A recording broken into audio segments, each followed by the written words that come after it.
ఇప్పుడిప్పుడే వర్షాకాలం మొదలవుతుంది. రైతులు పంట వేయడానికి సిద్ధమవుతున్నారు.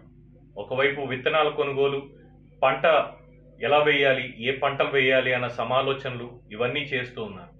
నీటిని ఎట్లా కట్టడి చేసుకోవాలి, ముఖ్యంగా నీటితోటి నీరు లేకుండా వేసే పంటలు ఇవన్నీ కూడా చూసుకుంటున్నారు. అయితే వీటన్నిటికి తోడు ఇప్పటికి కరోనా అనేది ఎక్కువగా ఉంది. ఈ సమయంలో ఉన్న సమస్యలు చాలా ఉన్నట్టుగా ఇంకొద్ది కాలంలో ఒక ముఖ్యమైన స్కీమ్కి గడువు ముగియబోతోంది. అది కనుక క్లియర్ అవ్వకపోతే రైతులకు ఖచ్చితంగా నష్టం కలుగుతుంది అని చెప్పి నిపుణులు చెప్తున్నారు.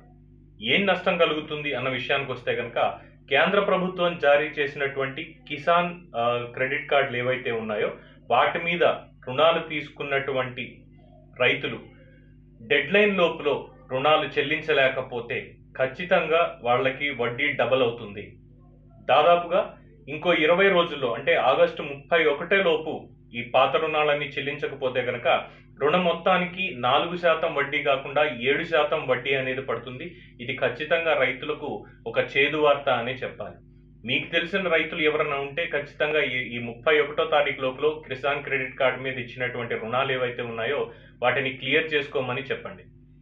అలాగే దీనికి సంబంధించి మార్గదర్శకాలు ఏ విధంగా ఉన్నాయనేది వ్యవసాయ అధికారులు అలాగే బ్యాంక్ అధికారులు కూడా చెప్పడానికి సిద్ధంగా ఉంటారు.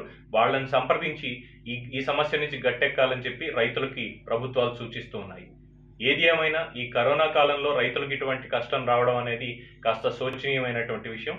దీన్ని కూడా ప్రభుత్వం కన్సిడర్ చేసి వారికి మరికొంత సమయం ఇస్తుంది అని చెప్పి ఆశిద్దాం.